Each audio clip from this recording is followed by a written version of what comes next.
a love, discovered a love I can't ignore.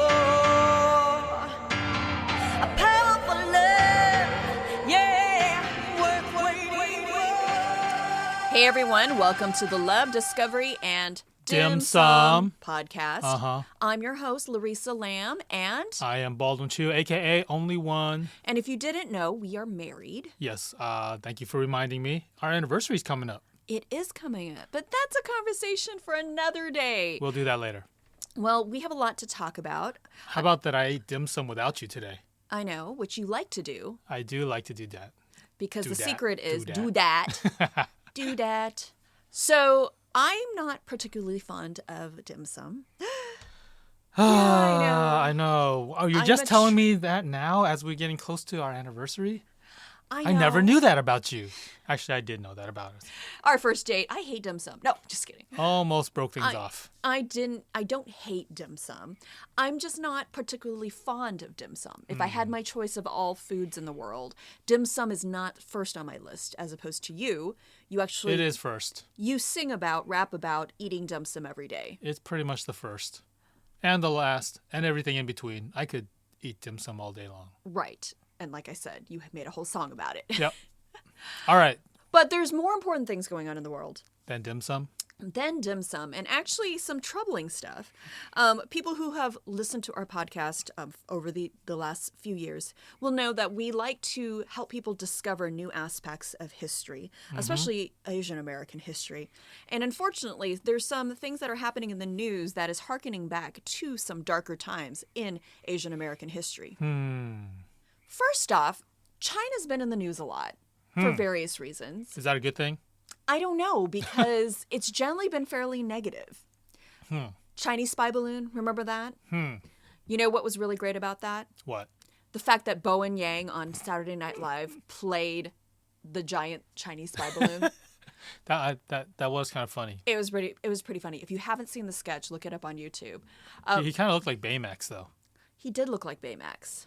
Another Big Hero 6, which we really love. Asian balloon.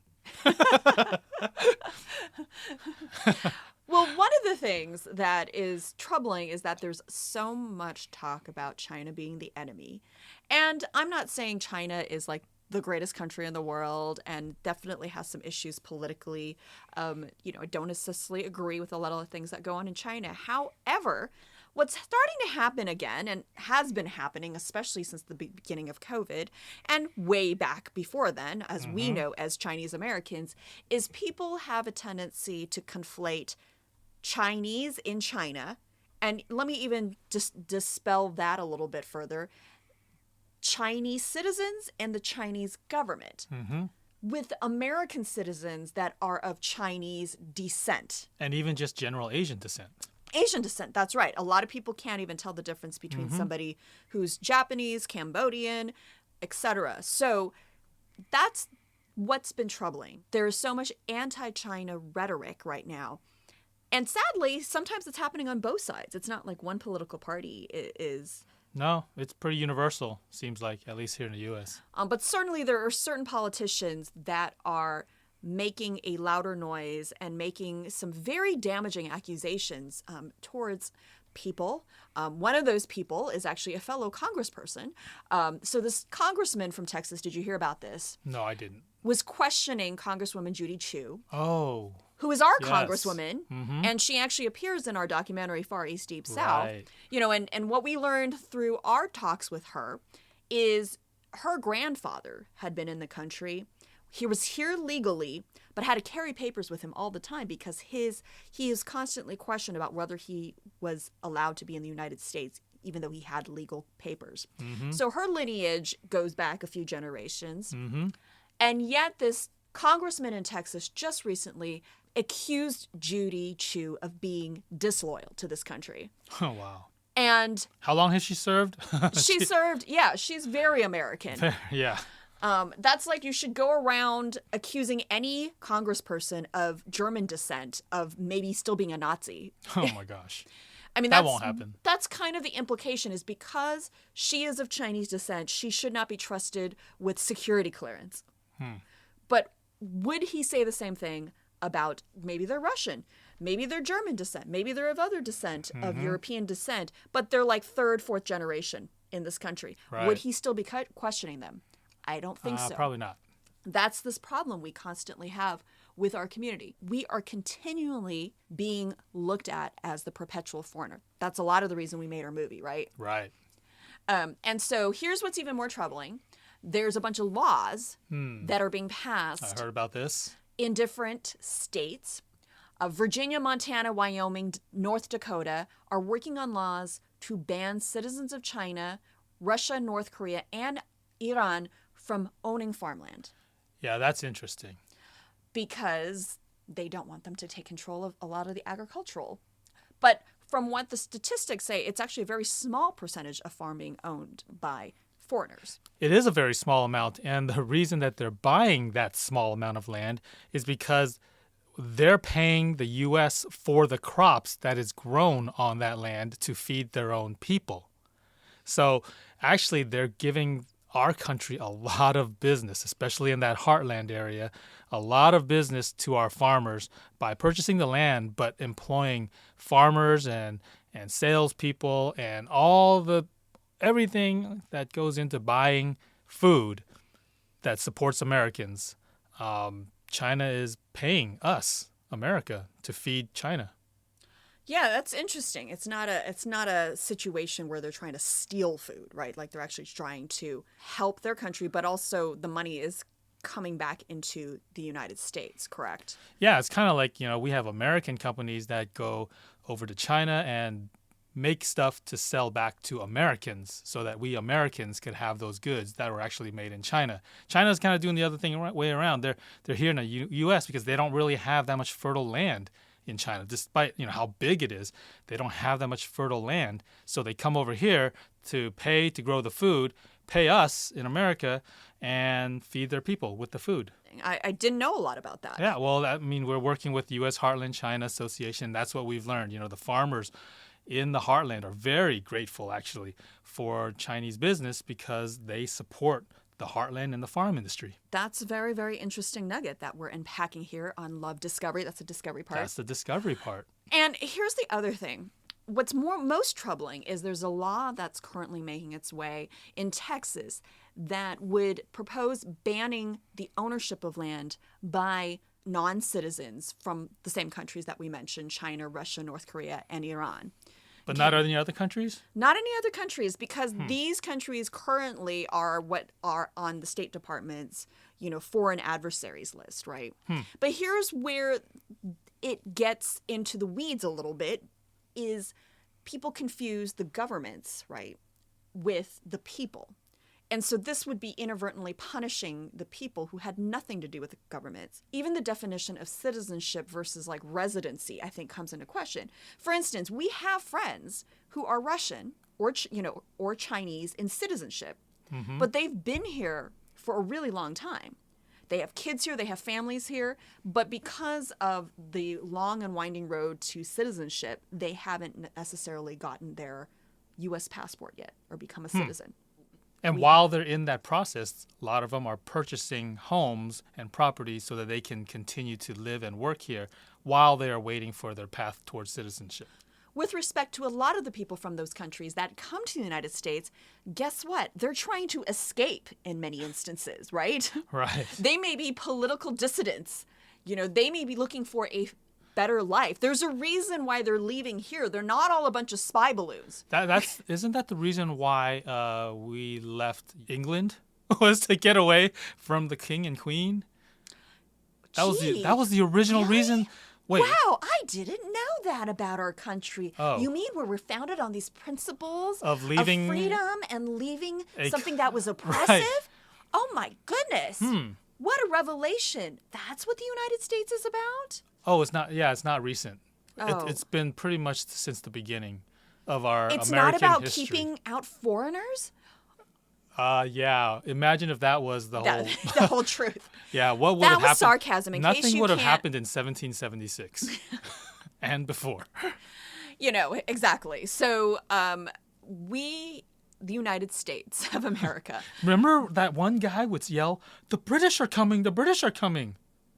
So right now, are we supposed to be yelling, The Chinese are coming. The Chinese are coming. The Russians are coming. There's a lot more British people coming here still than there are Chinese. There are still. The whole point is there's this recycling of fear-mongering that's starting to happen. It's very reminiscent of the Red Scare back in the mid-1900s, at the height of the Cold War.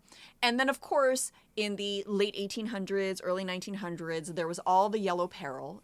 We've documented a little bit of this in our film, Far East, Deep South. And in some projects we're developing, we're actually going to be looking at the history of anti-Asian sentiment and how that kind of rose. Because this is where it scares me, because I'm reading these articles, but they're not always front page news, right? Mm-hmm. It's only because we're kind of in that Asian American community and we keep getting forwarded all these emails by all these advocacy groups that are announcing these, declarations. But when I look at a lot of the websites, a lot of the news sites, the main news, and rightly so, there are a lot of important world stories. It's about train derailments. It's about Ukraine. It's about, there's a lot of things going on in the world. And a lot of times these little laws that are actually big laws trying to get passed aren't making the front page news. And so what we want to do here is hopefully bring your attention to some of these so that if you are in some of these states, that you can make sure you contact your representatives to let them know how damaging this could possibly be. Right.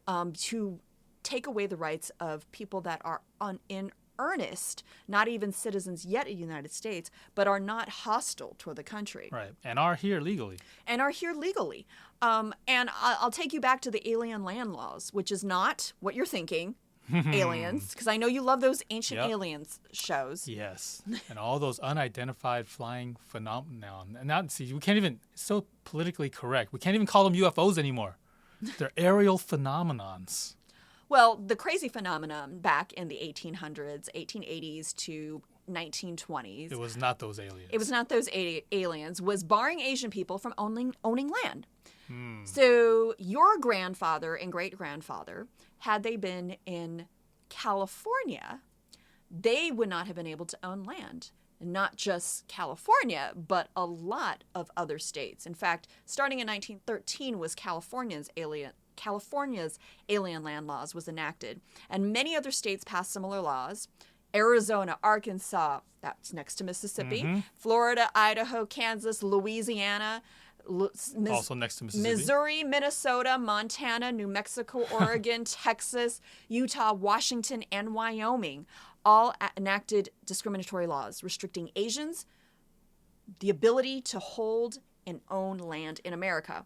I might be missing some states, and a lot of times they were localized city and county laws, not just state laws, that also prevented people from owning land. And it was mostly targeted towards people that were not citizens. Of course, this is happening around the same time and concurrently with the 1882 Chinese Exclusion Act and subsequent exclusionary immigration acts. And so with the Exclusion Act and the Chinese in particular, they were not allowed to become naturalized citizens. You could only be a citizen if you were were born here. And so that left a whole group of people, and anybody else that came, a lot of it was targeted at the Japanese because people that were not eligible citizenship, and it was basically Asians were banned at one point from becoming citizens, not just the Chinese. So there's a whole complicated history regarding that really, really targets a lot of the Asian community and really challenging their right of belonging in this country and even right to citizenship. And let me tell you what's even crazier about these laws. Okay. All right. So the California alien land law didn't get overturned until 1952.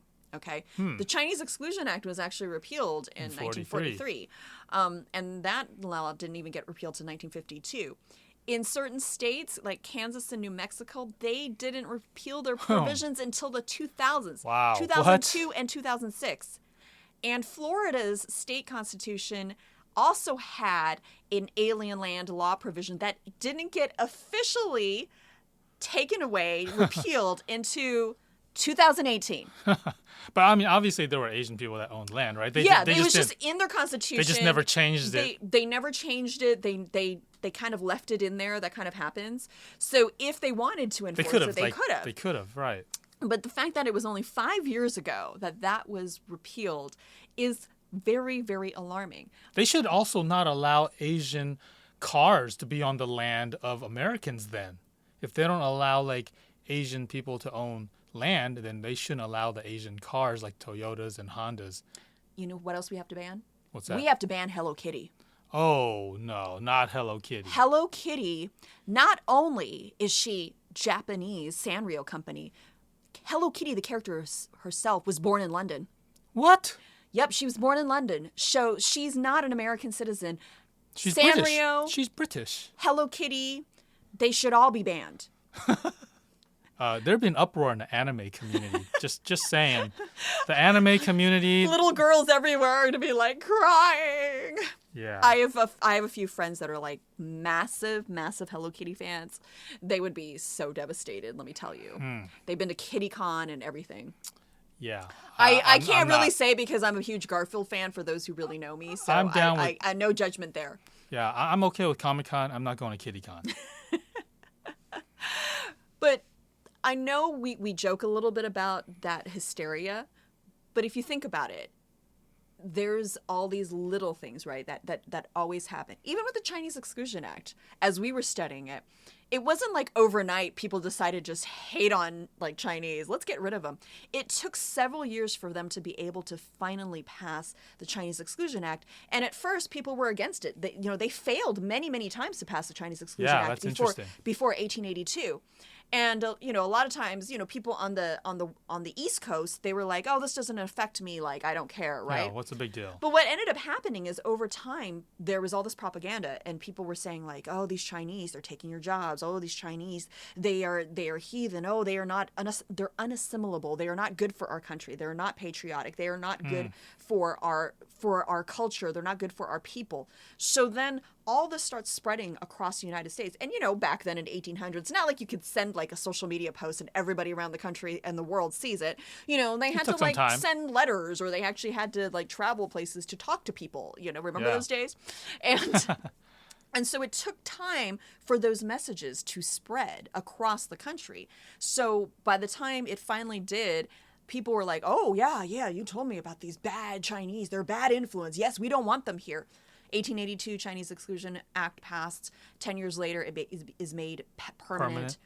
Until it's repealed in 1943. So it doesn't happen overnight, but it's these little breadcrumbs that sometimes happen, and those breadcrumbs leads to a giant trail, and the next thing you know, I don't even know what analogy I'm coming up with. I don't know like either. You've bread got, trails, you Hansel gotta, and Gretel. you can make a whole loaf of bread. I don't know. Hansel and Gretel get thrown in the oven. Oh, no. That's exactly what happens. So all we're saying is there's this tendency of history to repeat itself. And so what we want to make sure is we have this discussion, we're bringing it to people's attention, and know that this could be very harmful. And the bottom line of what we try to do with Love Discovery and Dim Sum is help people, again, dissect what it means to be American, what it means to be Asian American, the differences between somebody who's part of the Chinese Communist government, as opposed to somebody who's a citizen of the country that happens to be a student who is in earnest wanting to get an education here and in all likelihood wants to rather stay in America than go back. Right. Those were a lot of my friends that were that. There were a lot of my relatives that were that came over here for an education and much preferred staying here than going back to the country that they did grow up in. And then, of course, differentiating from the ones that have been here for multiple generations. Like your family. Like my family. And there are people like your dad who wasn't even born in the United States who served in the Air Force for how many years? Like 26 years, 27 years. And your dad is so patriotic. He has an American flag on in his the top house. of his TV. Yep. He is. We never let the American flag get wet. Did you get yelled at if anything bad happened to the American flag? Oh, man, he's so patriotic. He was so patriotic. Every 4th of July, flag goes up. Memorial Day, flag goes up. Veterans Day, flag goes up. If it rains, flag comes down. Fold it, put it away. Wow. He is definitely an intense American. Oh, yeah. And he has his, uniform in a special closet. He has a designated closet in the garage just for his uniform. Like, nothing else is allowed in that closet. Are you, not allowed to touch it? I have not opened it in so long. He's like, that's where his uniform goes. It's precious. I've never even seen his uniform. I need to go see his uniform one of these days. Okay, I'll show you. Well, and that's the other thing where we don't see a lot of these portrayals in the media or even in the news of Asian Americans serving in the military, which for a certain sector of the political world, that is kind of your badge of honor. That is you're the badge very of honor. patriotic. You are not patriotic unless you serve. Unless you serve. And so the fact that there are people questioning, even congresspeople who are citizens elected to represent the people, is very disturbing, because, again, even though they may say, like, oh, it's because of their voting record, or I don't think they're doing a good job, but, like, I don't think they would be questioning Congresswoman Judy Chu, again, if she was of European descent. That is correct. She would not be. And imagine the outrage if somebody African-American was questioned of having loyalties to some dictatorship in Africa, right? I mean, it could be crazy that people start conflating that too. So, I mean, it's right now, like, people that are not of European descent kind of get the default of like, oh, they must be American. Well, now more than ever, it's important to have more American history told of the Asian American experience. Because that's the whole reason why we did our documentary, Far East Deep South, why we do a lot of speaking, why we started this podcast, is because people don't know our history, good and bad, in this country. And so they just think we don't belong. And there's this constant bias that people that have an Asian face in this country, no matter how long they've been in the country, are not welcome and are foreigners. So if you'd like to learn more history, American history, you can go on to our website at fareastdeepsouth.com.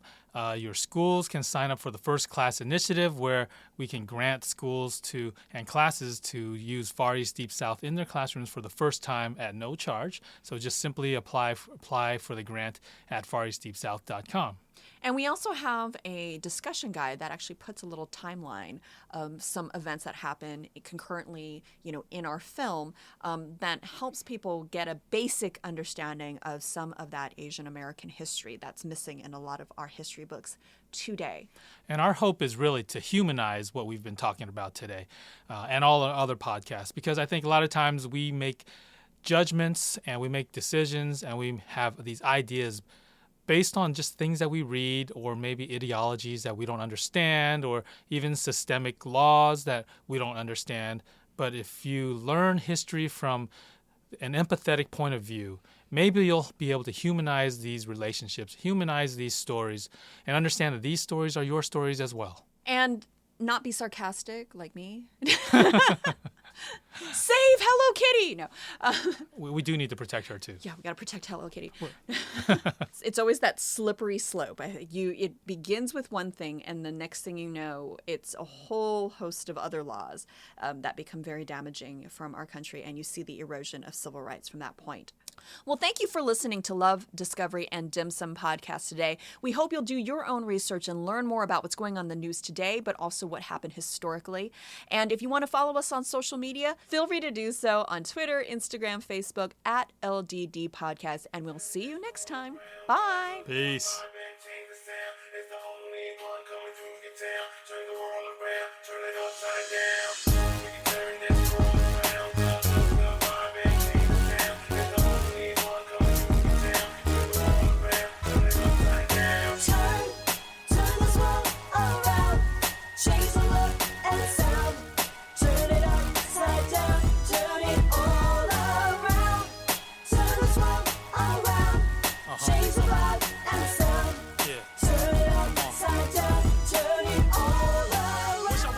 Hero fly through the sky.